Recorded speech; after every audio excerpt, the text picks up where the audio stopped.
Being born in 2005, I grew up with not 90s cartoons. I mean, of course, there were reruns with old shows. Like, I saw a good part of Arthur when I was a kid, staying up past 12 and seeing the adventures he went on. And I also saw the early stages of Family Guy. And I've been fucking with them and Futurama since I was a kid. SpongeBob been on a generation run since the first episode dropped. Well, maybe not anymore, but still.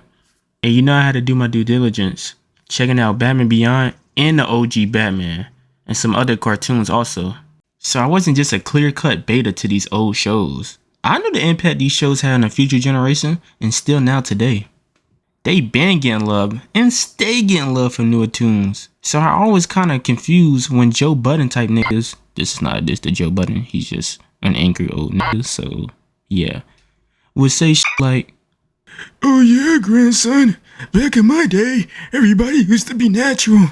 Now these niggas got BBLs and shit." Right now we talking about cartoons. What? We talking about cartoons? Yes, oh, that's the shit, my bad. Back in my day, we used to have that real shit. Great cartoons. The very best of the best. Not that softcore baby cotton push shit y'all be having. It's like grandpa. First, you're 169 years old. The last thing you need to be worried about is some damn cartoons. In a few years, you might be a cartoon yourself. What you mean? I got like 10 years.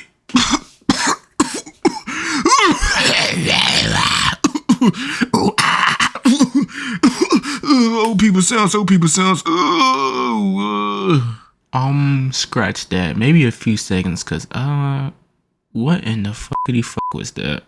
And second of all, they be making some good songs. You can't even lie. No, they be spitting. You right. And third of all, this is not even my generation. This is my baby sister generation. This shit was made for them things they call kids. Alright? So don't try to push all that shit on me. You know what, grandson? You might be right. Maybe if I wasn't such an old, grumpy son of a bitch, I can appreciate things again. Wait a damn minute. Wait. My grandsons died violently 10 years ago. So who the fuck are you? What you mean, bro? I'm your grandson, bro. Come on, grandpa. You ain't been taking your meds again? Come on. Nah, motherfucker. I took my meds today. You ain't who you say you is. Nah, you trying to gaslit me. It's actually gaslight. See, there you go, trying to gaslit me again. Nah, I know my grandsons, nigga, they dead. Who in the blue hell are you? You know, grandpa, it's getting kind of late. I think it's time for you to take a nap. Permanently. Now, how does this tie in with 90s cartoons? Well, my beautiful viewer, this is how. First, I watched 5 shows from the 90s. And no, I really won't be going into depth into any of them like that. But I will be analyzing all of them together. Got it? Get it? Smack it? Spit it? Alright, let's go. Womp. What? The old man. Womp. Oh, what happened to him? Well, let's not ask questions we already know the answer to. Now, how do we explain the aura of 90s cartoons? First step, we gotta identify the definition of aura. A quick Google search shows that aura means that smart word, atmosphere, or quality that seems to be surrounded and generated by a person, thing, or place. And the two most people associated with aura today is Michael Jackson and Duke Denzel Dennis. If you watch any clips of these guys, you know people just flock to them like birds. So aura is basically the energy surrounding something or someone. So how does this correlate with fucking cartoons? Well, I did my healthy research into the making of this video. I spent months grinding, gathering data, gaining knowledge and information, watching 3 episodes of 3 different shows in the 90s. And these shows was Season 1 SpongeBob, Family Guy, and a show you probably never heard of, Duckman. While watching these cartoons, I got a sense of warmness and nostalgia, which is crazy because I'm an 05 baby.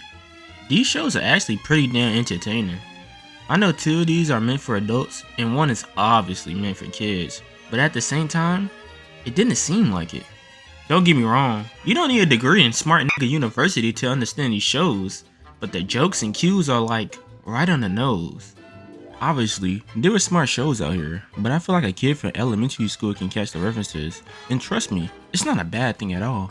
I think it's quite better when all ages can get a good experience. It just kind of feel right.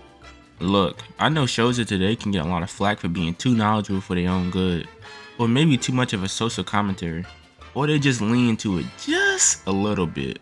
But for 90s cartoons, it was doing some smart shit, but it was never crossing a line where you go like, what the fuck are these niggas talking about? The 90s is really called the golden era for a reason. I'd say I really enjoyed these shows, except for Family Guy a little bit. It was kind of boring, can't lie. I remember being a kid and staying up late as hell, and Rugrats and Hey Arnold would turn on. And the visuals for these shows was god darn eye-catching, man. The setting and the awareness of the shows always stood out to me. Or how realistic the buildings is in the Hey Arnold when they going for that Seattle, Washington feel. Or how the Powerpuff Girls always had me wondering, they learned to beat a nigga ass like that. And piecing up villains on a random Tuesday. And how Johnny Bravo was trying to hit anything he got his eyes on. And I'm not even capping. Y'all remember when he tried to smack some clown cheeks? And the crazy thing about that, that's probably not even the worst thing he tried to hit that we know of. My boy was a real freak. Or even Duckman. Even though I watched only 3 episodes on it, I can already tell it's criminally underrated. With the nice illustrations of the background and the characters, and also the smooth wide shots of the city it takes place in, and the phenomenal voice acting. Not only does it make the world feel alive, but it also makes you feel like you're in a room with them while they're talking. And I can't forget about how SpongeBob layered out the foundation of what comedy would evolve to later in the series, being one of the most influential and top 3 most references cartoons of all time. And I'm not even capping, not even a little bit. The first 3 episodes alone spawned in like 10 memes. I'm serious. I don't need it. I need it! Or the early stages of Dragon Ball. Oh my goodness, Dragon Ball. Listen, if you want to know what real aura is, you gotta watch an old episode of Dragon Ball. Like, right now. Click out the video. Nah, I'm playing no click out the video. But you need to watch it. The amount of arcs that come from Dragon Ball in the 90s alone is outrageous. I mean, we already know the influence it got in the whole entire world, and anime in general. So, we know it's really certified for real niggas. It's not much I can speak on. Or this underrated masterpiece right here. Real Monsters. Let me tell you about this show. This show, yeah, let me stop me right here. If you think I sat my beautiful black ass down and sat 10 minutes to whatever how many fucking minutes to watch these guys do whatever they do, then you tripping. Look, you think I'm finna watch that? And oh my goodness, I barely even touched the anime side of the 90s.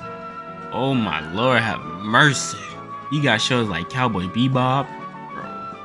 This show get my Jimmy Johns high. I don't know about y'all. Everything about this anime is pure perfection. Like, the characters, the setting, the story, the music.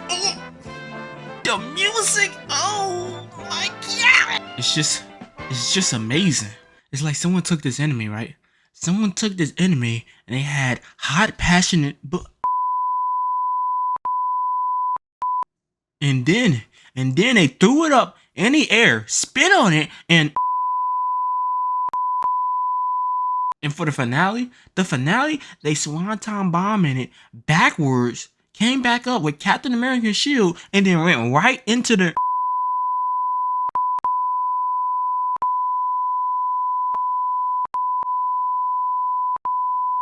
20 minutes later. I just realized all that I just said was disgusting. I will be editing all that out. What was we talking about? Oh yeah, 90s cartoons. I love them. To the weird front all the shows seem to have, to the visuals of the show, and to the meaning of the stories, and to the characters that make the stories. Well, the stories. I fuck with 90s cartoons, if you couldn't tell. So, while I'm about to pour up my 5th Hennessy of the day, and a little bit of tea on the side, you know, I gotta mix it in. You might as well turn on some 90s cartoons. Watch some, and while you do that, you might as well like up, subscribe if you're new, and yeah. Not so fast, you criminal. You got some shit to answer to. What is the meaning of this? You're under arrest of this old ass nigga right here. Yeah, nigga. You trying to take me off the map? I caught a 5-0 on your bitch ass. Yeah, nigga. We got your ass. Hands up. And make sure you back that ass up while you doing it. Not so fast, Officer Freak. We gotta take him unharmed, you sick bastard. Oh, he a freak. Can't believe this. Oh, Officer Cops Freak got me. Him later. Hold on. The cops got me? Nah, I can't go out like this. No. I got so much to accomplish. Hey, Officer Freak, what your phone number is, man? What your number is? I'll go silently. If I didn't have this in my inventory. Hold on. He got a gun. Wait, hold on. That's not just no regular gun. That's an RPG. Get that! My gun. Oh, my gun. I can't think without my gun. I can't move without where my gun. You wanna mess with me? It's reloading. Get down. You wanna mess with me, right? You wanna mess with me? Get down.